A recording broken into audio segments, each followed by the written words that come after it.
మాజీ ఎమ్మెల్యే వర్మ ఆదేశాల మేరకు పిఠాపురం తెలుగుదేశం పార్టీ ఆఫీసు నందు ప్రపంచ మహిళా దినోత్సవ సందర్భంగా వర్మ సతీమణి శ్రీమతి శ్రీదేవి వర్మ గారు అధ్యక్షతన ఘనంగా వేడుకలు నిర్వహించడం జరిగింది. మహిళా దినోత్సవం సందర్భంగా నియోజకవర్గంలో మహిళలందరికీ శుభాకాంక్షలు తెలియజేశారు.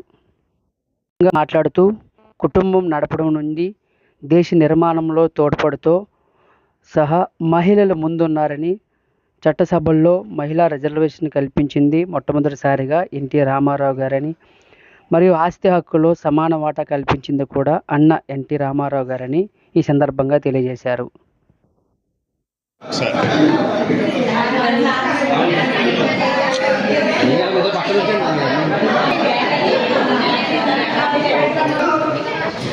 ఒక 1,00,000 మంది మహిళలందరినీ కూడా సామాజిక పారిశ్రామికవేత్తలు చేయాలని ఆయన ఆకాంక్షిస్తున్నారు, నిర్ణయించుకున్నారు కూడా. మహిళలందరినీ కూడా సామాజిక వేత్తలు చేయాలని.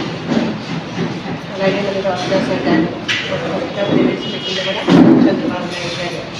మహిళలందరికీ కూడా మంచి మోటివేషన్ కలిగించడానికి ఏదైనా సరే మహిళలందరికీ పక్షపాతిగా ఉన్నట్టుండేవారు. మహిళలందరికీ కూడా గ్యాస్ సిలిండర్ ఇవ్వడం జరిగింది.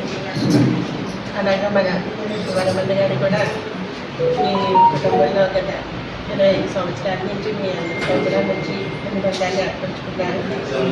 అలాగే వరమన్న అంటే విజయ్ పక్క గారు ఉన్నారు మీకు అందరికీ. అలాగే మీరు అందరూ కూడా మీకు అందరికీ కూడా ఉమెన్స్ డే పాటించడం జరిగింది.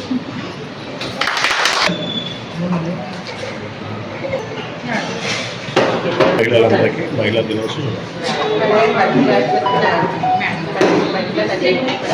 నియోజకవర్గ మహిళా దినోత్సవం శుభాకాంక్షలు.